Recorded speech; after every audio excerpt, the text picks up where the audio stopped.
আসসালামু আলাইকুম রহমতুল্লাহ। সকল প্রশংসা আল্লাহ তাআলার, যিনি আপনাকে আমাকে সৃষ্টি করেছেন। আল্লাহ তাআলার অশেষ নেয়ামত দ্বারা আমরা অনেকদিন যাবত প্ল্যান করতেছিলাম আমরা কোনো এক শুক্রবার বিসমিল্লাহ এগ্রো ভিজিট করতে যাব।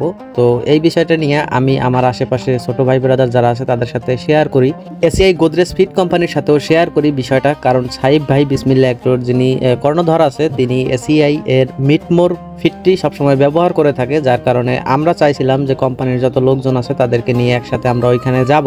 তো ওনারা মাঝখানে একদিন চলে যায়, আমি ওই দিন আমার কাজের ব্যস্ততার কারণে আমি ওই দিন যাইতে পারি নাই, যার কারণে আমি আবার এলাকার যে ছোট ভাই ব্রাদার যারা ছিল তাদের সাথে আলাপ করি। তারা বললো যে ভাই আমরাও যাব। সবাই মিলে ডিসিশন ফাইনাল করলাম যে শুক্রবার দিন আমরা যাব। তো শুক্রবার সকাল সকাল আমরা 11টার দিকে বের হওয়ার কথা, আমরা 11টার দিকে বের হইতে পারিনি। আমাদের বের হইতে হইতে 12টা প্লাস বাইজা যায়। তো আমরা যেহেতু বাইরে থাকতে হবে দুপুরবেলা, তো সেহেতু আমি কোম্পানির সাথে শেয়ার করি বিষয়টা যে আমার কিছু ভাই ব্রাদার আছে উদ্যোক্তা, ওদেরকে নিয়ে আমি বিসমিল্লাহ এগ্রো ভিজিট করতে চাই। তো আপনারা কোম্পানি থেকে আমাদেরকে কিছু বাজেট দেন। তো ওনারা আমাদেরকে কিছু বাজেট দিল, যেটা দিয়ে আমরা দুপুরে লাঞ্চ করার চেষ্টা করবো ইনশাআল্লাহ।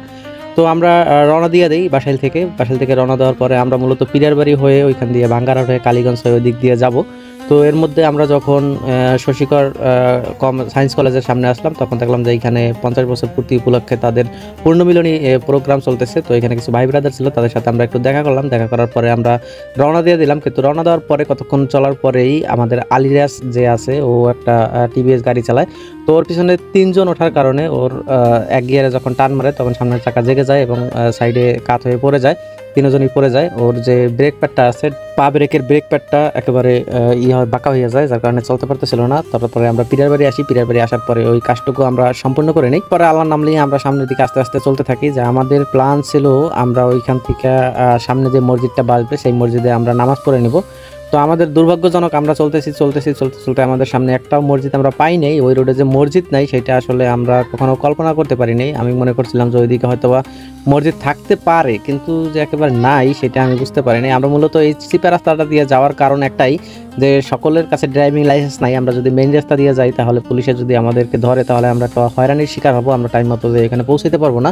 তারপর আল্লাহ যেটা করে ভালোর জন্যই করে, আমরা রওনা দিতে একটু দেরি হয়ে যায়। আমরা মসজিদ খুঁজতে কোথাও মসজিদ পাই নাই। আর একটা বিষয়, আমরা একটা মসজিদ লাস্টের দিক দিয়ে যা পাই যেখানে দেখি জামাত শুরু হয়ে গেছে, যার কারণে আমরা ওই জামাতটি ধরি নেই। কারণ জুম্মার নামাজের জামাত শুধুমাত্র জুম্মার নামাজ তারাই পড়তে পারবে যারা কিনা খুতবা শুনবে। মসজিদে যারা খুতবা না শুনে তাদের জন্য জুম্মার নামাজ না, তারা শুধু জোহরের নামাজ আদায় করবে। তো এরপরে আমরা ওইখান থেকে সামনের দিকে চলে যাই।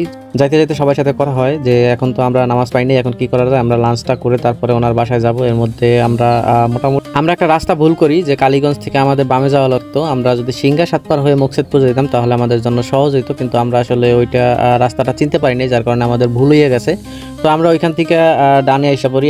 আমরা একেবারে মেন রাস্তা ওইটা করি রাজৈর বাজারে। তো আমাদের একটা রিস্ক কম হয়েছে যে এখানে কোনো পুলিশ বাজা নাই, আমরা হেলমেটও নিয়ে আসি নাই। সকলের গাড়ির কাগজ মোটামুটি আছে, কিন্তু ম্যাক্সিমাম পোলাপানের ড্রাইভিং লাইসেন্স নাই, যার কারণে আমরা এই রাস্তাটা অবলম্বন করি। তারপরে আমরা ওইখান থেকে রাজৈর থেকে টাকেরহাট হয়ে বড়ইতলা এসে বামে যাই। বামে যাওয়ার পরে ওইখান থেকে মকসেদপুরের রাস্তায় কতটুকু যাওয়ার পরে মহারাজপুর নামে একটা বাজার বাজে, সেই মহারাজপুর বাজারে এসে ডাইনে যেতে হয়। তো ডাইনে যাওয়ার পরে আমরা কতদূর সামনে আসলাম, আস্তে আস্তে ছোট রাস্তা যেখান থেকে আমরা সবসময় দেখি যে বিসমিল্লাহ এগ্রো একটা গাড়ি ধাক্কাইয়া তুলে একটা ব্রিজ, সেই উঁচা ব্রিজটা আমরা দেখলাম, সেখানে একটু দাঁড়াইলাম, পর্যবেক্ষণ করলাম। এরপরে আমরা তাদের বাড়িটা খুঁজে পাই, তাদের বাড়িতে আসি, আমরা ঢোকার কিছুক্ষণ পরেই আমাদেরকে সংবর্ধনা জানানোর জন্য সাহিব ভাই নিজে ছিলেন না, যার কারণে উনি আমাদের জন্য কিছু বেজিং হাঁস পাঠাই দেয়। ওনারা আমাদেরকে সব অভ্যর্থনা জানায়। তো এরপরে কিছুক্ষণ পরে সাহিব ভাই মূলত একটা বিয়ের দাওয়াতে গেছিল, কিছুক্ষণ পরে আসার পরে আমরা মোটামুটি সবাই তার সাথে একটু পরিচিত হয়ে নিলাম এবং তার ডিটেলস বললাম যে আমরা একটু দেখা করতে আসছি। তো মোটামুটি আলহামদুলিল্লাহ উনি অনেক মন মানসিকতা খুবই ভালো, উনি অনেক সহৃদয়বান ব্যক্তি। উনি আমাদের সাথে যথেষ্ট ভালো ব্যবহার করছে, ভালো আচরণ করছে এবং সুন্দরভাবে কথা বলছে।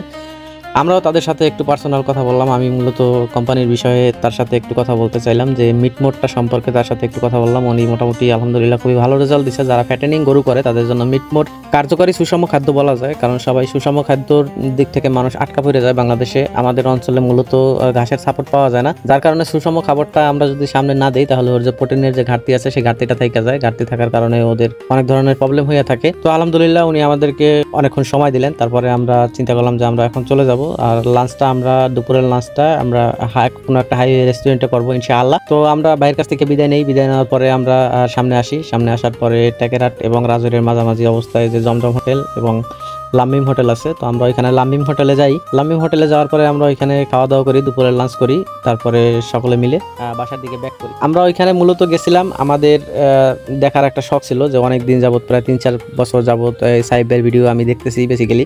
তো আমার ওইখান থেকে ওনার ভিডিওগুলো দেখে খুবই ভালো লাগে।